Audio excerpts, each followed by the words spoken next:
Shri PV Anwar കൂടെ നിൽക്കുമ്പോൾ വിശുദ്ധനും നല്ലവനുമാണ്. പക്ഷേ അൻവർ അത് കയ്യിൽ നിന്ന് പോയി കഴിഞ്ഞാൽ പിന്നെ ഏറ്റവും വലിയ കുഴപ്പക്കാരനായിട്ടും ഒക്കെ മാറുകയാണ്.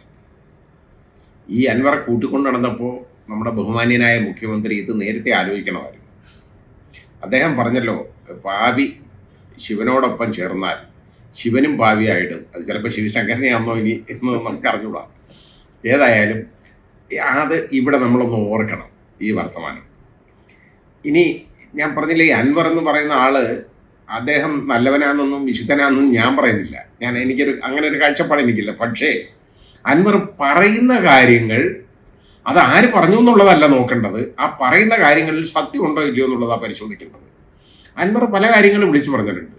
അതിൽ സത്യമുണ്ടെന്നുണ്ടെങ്കിൽ അതിനെക്കുറിച്ചാണ് അന്വേഷിക്കേണ്ടത്. ഇനി അതിനെക്കുറിച്ചൊക്കെ അന്വേഷണം എന്താ ഉള്ളത്?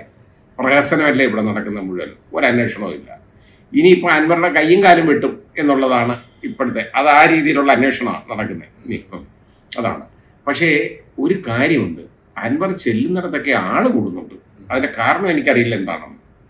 ഇനി അൻവറിൻ്റെ വ്യക്തിപ്രഭാവം കൊണ്ടാണോ അതോ നമ്മുടെ ബഹുമാനീയനായ മുഖ്യമന്ത്രിയോടുള്ള അടുപ്പം കൊണ്ടാണോ എന്ന് എനിക്കറിയില്ല. ഏതായാലും ഇഷ്ടം പോലെ ആൾ കൂടുന്നുണ്ട്. ആദ്യം നിലമ്പൂരിലെ ആ സമ്മേളനത്തിലാണ്, പൊതുയോഗത്തിലാണെങ്കിൽ ഏതാണ്ട് 5000-ൽ പരം ആളുകൾ നമുക്ക് കണ്ടറിയാം പങ്കെടുത്തിട്ടുണ്ട്. അതുപോലെ കോഴിക്കോട് മുതലക്കുളം മൈതാനിയിലൊക്കെ അത്രയും ആളുകൾ കൂടുന്നത് വളരെ വിരളമായ കാര്യങ്ങൾക്കേ കൂടാറുള്ളൂ. പക്ഷേ ഇവിടെ കൂടിയത് മാമിയോടുള്ള സ്നേഹം കൊണ്ടൊന്നും അല്ല കൂടിയേക്കുന്നത്, അൻവറെ കാണാനും അൻവർ പറയുന്നത് കേൾക്കാനുമാണ്. അൻവർ എന്ത് പറയും എന്നുള്ളതിനെ കുറിച്ച് ഇപ്പം വളരെ പരിഭ്രാന്തിയിലാണ് CPM എന്ന് പറയുന്നത് സത്യമാണ്. അപ്പോൾ ആ പരിഭ്രാന്തിയുടെ ഭാഗമായിട്ടായിരിക്കാം ചിലപ്പോൾ. അതിൻ്റെ കാരണം ഓരോ നേതാക്കളുടെയും ഫേഷ്യൽ എക്സ്പ്രഷൻ, അവരുടെ ബോഡി ലാംഗ്വേജ്, അവരുടെ ഭാഷ, ഇതൊക്കെ നമുക്ക് വെളിവാക്കുന്നതാണ്. ഈ വെപ്രാളത്തിനിടയിലായിരിക്കാം ചിലപ്പോൾ നമ്മുടെ ബഹുമാന്യനായ മുഖ്യമന്ത്രി ഒരു ഇൻ്റർവ്യൂ കൊടുത്തു ഹിന്ദു ദിനപത്രത്തിന്. അതിൽ കുറേ പരാമർശങ്ങൾ മലപ്പുറം ജില്ലയെക്കുറിച്ച് നടത്തിക്കളഞ്ഞു. അത് വളരെ മോശമായിപ്പോയി എന്നുള്ളതിന് സംശയമൊന്നുമില്ല. കാരണം അത് ആ ജില്ലയെക്കുറിച്ച് പറയുന്നത് ചിലപ്പോൾ അൻവറിനോടുള്ള വിരോധമായിരിക്കാം. അൻവറിനോടുള്ള വിരോധം ആ മലപ്പുറം ജില്ലയിലെടുത്ത് കാണിക്കേണ്ട വല്ല കാര്യമുണ്ടോ? മലപ്പുറം ജില്ലയിലാണ് ഏറ്റവും കൂടുതൽ ക്രൈം നടക്കുന്നത്. അവിടുന്ന് ഇത്ര 125-135 കിലോ സ്വർണം പിടിച്ചു കാണും.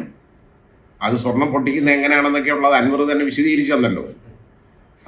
അപ്പോൾ ഇതിനി ഈ സ്വർണം എല്ലാം ഉപയോഗിക്കുന്നത് ദേശവിരുദ്ധ പ്രവർത്തനങ്ങൾക്കാണ്, ഈ ഹവാല പണവും സ്വർണം ഉപയോഗിക്കുന്നത് എന്ന് ബഹുമാന്യനായ മുഖ്യമന്ത്രി പറഞ്ഞു. ചിലപ്പോൾ ഈ നയന്ത്ര ബാഗേജിനകത്ത് കൊണ്ടുവന്ന സ്വർണവും ഏത് വിധ്വംസക പ്രവർത്തനത്തിനാണ് ഉപയോഗിച്ചതെന്നുള്ളത് അതിൻ്റെ പുറയിലുള്ളവർ, അതുമായിട്ട് അടുപ്പക്കാരായിരുന്നല്ലോ അവരെ കൊണ്ടൊന്ന് പറയിപ്പിക്കണം. ഏത് ദേശവിരുദ്ധ പ്രവർത്തനത്തിനാണ് ശിവശങ്കരനും സ്വപ്ന സുരേഷും ഒക്കെ ഇത് ഉപയോഗിച്ചതെന്നും കൂടെ ബഹുമാന്യനായ മുഖ്യമന്ത്രി അതും പറയേണ്ട കാര്യമാണ്. അതിൻ്റെ അന്വേഷണം വന്നപ്പോൾ വലിയ പ്രശ്നമായിരുന്നല്ലോ. ED അങ്ങനെ ചെയ്യുന്നു ഇങ്ങനെ ചെയ്യുന്നു എന്നൊക്കെ പറഞ്ഞു. പക്ഷേ ഇതാണെങ്കിലോ, ഇവിടെ ഉള്ളതും കാര്യം അന്വേഷിക്കണം. ഏത് ദേശവിരുദ്ധ പ്രവർത്തനത്തിന് ഉപയോഗിച്ചു, അതിന് എത്ര കേസ് രജിസ്റ്റർ ചെയ്തിട്ടുണ്ട്, കാരണം വളരെ സീരിയസ് ആയിട്ടുള്ള പ്രശ്നമാണ്. അതിന് എത്ര കേസ് രജിസ്റ്റർ ചെയ്തിട്ടുണ്ട് എന്ന് അദ്ദേഹം വെളിവാക്കണം. ഇതിലാരെങ്കിലും പിടിച്ചവരുടെ പേർക്ക് ദേശവിരുദ്ധ പ്രവർത്തനത്തിന് കേസെടുത്തിട്ടുണ്ടോ എന്ന് അദ്ദേഹമാണ് വെളിവാക്കേണ്ടത്. UAPA ചുമത്തേണ്ടതാണ് അങ്ങനെയുള്ള ഒഫൻസ്. അതൊന്നും വന്നതായിട്ട് ഞാൻ കണ്ടിട്ടില്ല, എനിക്കറിയില്ല എന്തായാലും. ഇനി ഇവിടെ ഉള്ള പ്രശ്നം, ഇപ്പോൾ അൻവർ എവിടെ സമ്മേളനം നടത്തിയാലും ഇവിടെ ആൾ കൂടുന്നുണ്ട്. അതിൻ്റെ കാരണം എന്താണെന്ന് എനിക്കറിഞ്ഞൂടാ. അതിനകത്ത് CPM-കാരൊന്നും പോരുത്, പാർട്ടിക്കാരും പോരുതെന്നൊക്കെ വളരെ വലിയ താക്കീതും ഒക്കെ കൊടുത്തു. പക്ഷെ ഒരുപാട് പാർട്ടിക്കാർ പങ്കെടുത്തിട്ടുള്ളതായിട്ടാണ് പറയപ്പെടുന്നത്.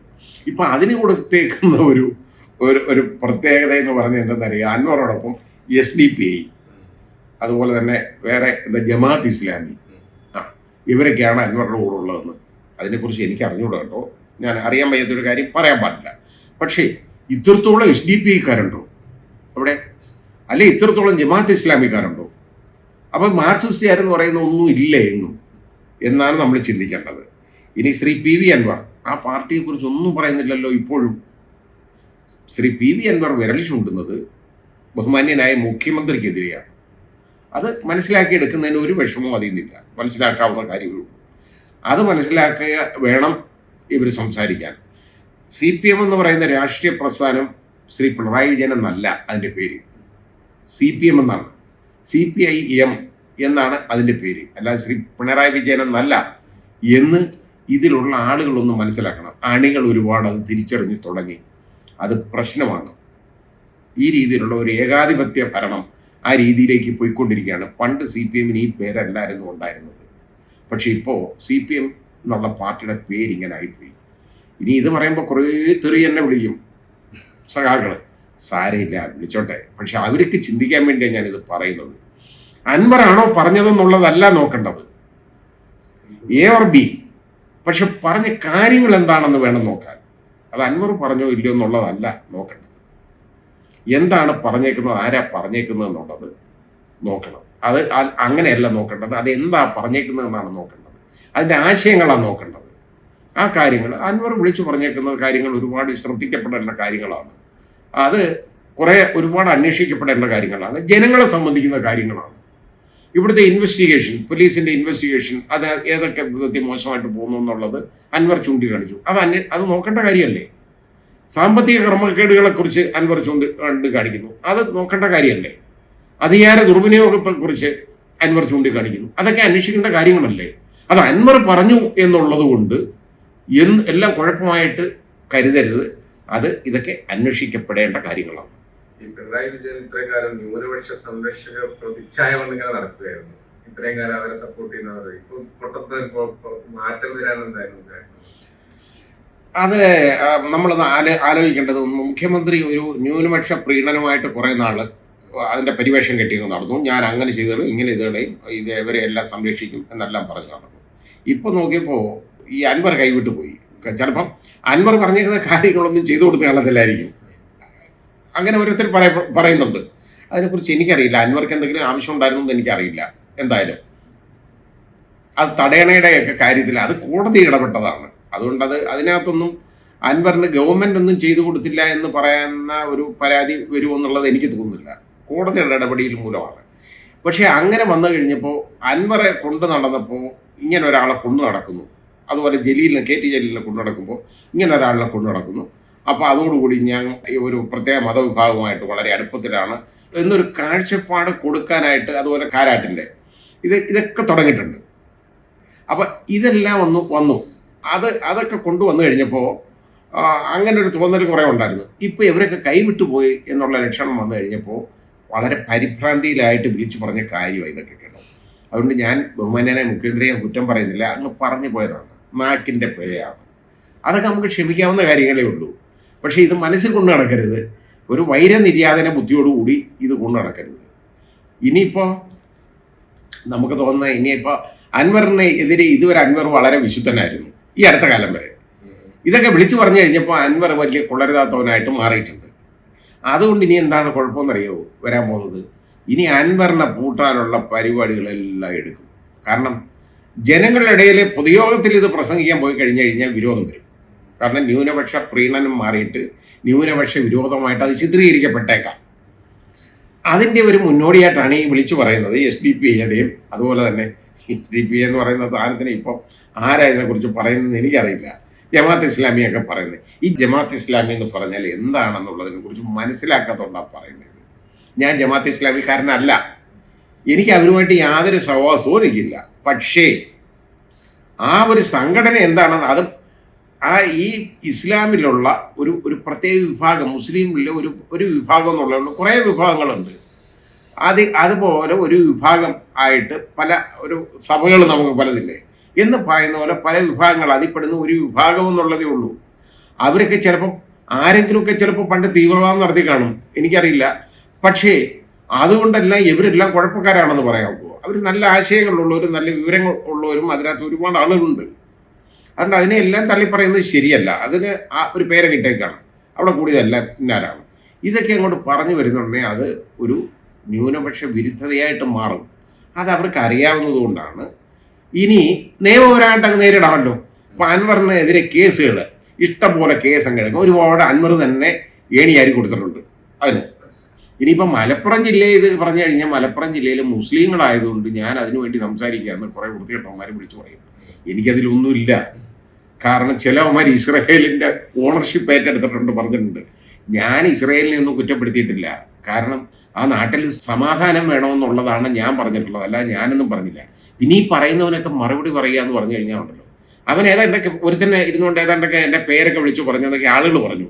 എനിക്ക് ഏതാണ്ട് പുതിയ പേരുകളൊക്കെ ഇട്ടിട്ടുണ്ട്, പരട്ടേന്നോ പിന്നെ മൊണ്ണയെന്നോ ഒക്കെ ഇട്ടിട്ടുണ്ട്. അവൻ്റെ അപ്പനെ വിളിക്കുന്ന പേരായിരിക്കും അത്, എനിക്കറിയില്ല. ഏതായാലും എനിക്ക് അങ്ങനെയുള്ള പേരുകളില്ല. എനിക്ക് എൻ്റെ തന്തയിട്ട പേരേ ഉള്ളൂ. അങ്ങനെ ഒരാളെ എനിക്ക് ഉണ്ട്. അതുകൊണ്ട് എൻ്റെ ആ കുടുംബ പേര് എനിക്ക് മാറ്റാൻ ഒരു മാർഗവുമില്ല. അതിനെ ചൂട്ട് പിടിച്ചുകൊണ്ട് കുറേ പേരും, കമാൽ പാഷ തീവ്രവാദം ആണ്, മുസ്ലിം ഭയങ്കര മുസ്ലിം പ്രീണനം നടത്തുന്നവനാണ്, മുസ്ലിങ്ങൾക്ക് വേണ്ടി ഞാൻ മുസ്ലിങ്ങൾക്ക് വേണ്ടി ഒന്നും സംസാരിക്കുന്നവനല്ല.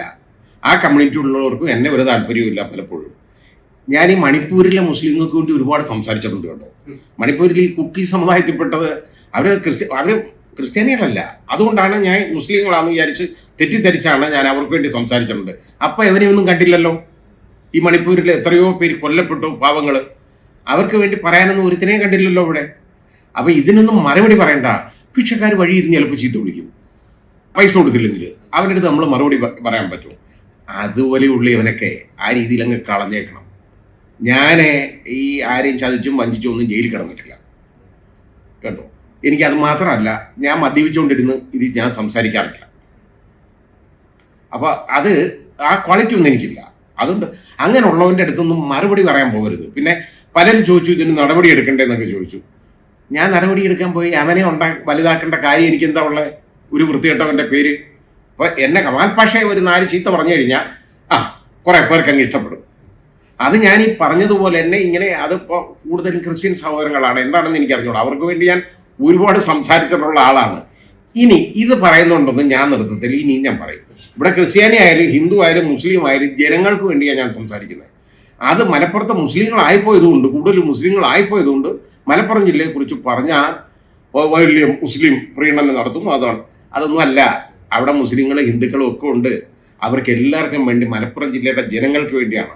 പിന്നെ സ്വർണം കടത്തുന്നതും ഈ ഹവാല നടത്തുന്നതും, ഈ സ്വപ്ന സുരേഷും ശിവശങ്കരനും ഒക്കെ മുസ്ലിങ്ങളായിരുന്നു. എനിക്കറിയത്തില്ല എന്താണെന്ന്, ചിലപ്പോൾ ആയിരിക്കാം, അതൊക്കെ ആയിരിക്കാം. പിന്നെ അതുപോലെ തന്നെ ഈ സ്വർണം പിടിച്ചുകൊണ്ട് പോകുന്ന എന്തോന്ന് ആയെങ്കിയോ ഏതാണ്ടൊക്കെ പേരൊക്കെ പറയുന്നത് കേൾക്കണമല്ലോ, ഇവർ കൊണ്ടു നടക്കുന്നവർ, അവരൊക്കെ ചിലപ്പോൾ മുസ്ലിങ്ങളായിരിക്കും കേട്ടോ. എനിക്കറിഞ്ഞൂടാ ആണെങ്കിൽ. ഇനി ഇത് മുസ്ലിം ആയാലും ക്രിസ്ത്യാനി ആയാലും ഹിന്ദു ആയാലും സ്വർണം കടത്തിക്കൊണ്ടുവരുന്നു എന്ന് പറയുന്നത് നമ്മുടെ ദേശദ്രോഹം തന്നെയാണെന്ന് ഞാൻ കരുതും. കാരണം നമ്മുടെ സമ്പദ് വ്യവസ്ഥയെ, നമ്മുടെ രാജ്യത്തിൻ്റെ സമ്പദ് വ്യവസ്ഥ നശിപ്പിക്കുന്നതാണ്. അതുപോലെയാണ് ഹവാല പണവും. അതൊക്കെ ആ മുളയിലെ നുള്ളികളാണ്. ഇത് കസ്റ്റംസ് പിടിക്കേണ്ട കേസാണ് ഇപ്പോൾ പോലീസ് പിടിക്കുന്നത്. അത് ആ ഒത്തുകളി ഉണ്ടെന്ന് ശ്രീ PV അൻവർ വെളിവാക്കിയിട്ടുണ്ട്. ശ്രീ PV അൻവർക്ക് അതിനെക്കുറിച്ച് അറിയാമായിരിക്കും എന്നുള്ളതാണ് നമ്മളെ ബഹുമാന്യനായ മുഖ്യമന്ത്രി പറയുന്നത്. എനിക്കറിയില്ല. എന്തായാലും അൻവറിന് ആ കച്ചവടം ഉള്ളതായിട്ട് ഞാൻ ഇതുവരെ കേട്ടിട്ടില്ല, പറഞ്ഞു കേട്ടിട്ടില്ല, എനിക്കറിയില്ല. ഏതായാലും അങ്ങനെ ഉണ്ടെന്ന് ഞാൻ വിശ്വസിക്കുന്നതുമില്ല. ഉണ്ടെങ്കിൽ ഒരാൾക്ക് എഴുന്നേറ്റ് നിന്ന് ഇങ്ങനെ പറയാൻ പറ്റത്തില്ല. ഇനി അൻവർ മുസ്ലിമായി പോയി, അതാ ഒരു പ്രശ്നം. അൻവറിന് വേണ്ടി ഞാൻ അതെ, അത് അൻവർ മുസ്ലിമായി, ഞാനൊരു മുസ്ലിമായി, എൻ്റെ പേരങ്ങനെ ആയിപ്പോയി. ഞാനിപ്പോൾ ഞാൻ എന്ത് ചെയ്യാൻ പറ്റും? ഒരു കുറ്റം പറയാൻ പറ്റത്തില്ല. പിന്നെ ഇതിപ്പോൾ നേരെ വിളിച്ച് പറയുമ്പോൾ പല ആളുകൾക്കും പുരിയും ചുടിയും. സാരമില്ല, നമ്മൾ സത്യത്തിനോടൊപ്പം നിൽക്കണം. സത്യത്തിനോട് നീതിയോടൊപ്പേ നമ്മൾ നിൽക്കാവുള്ളൂ. ആ കാഴ്ചപ്പാടുള്ള ഒരാളാണ് ഞാൻ.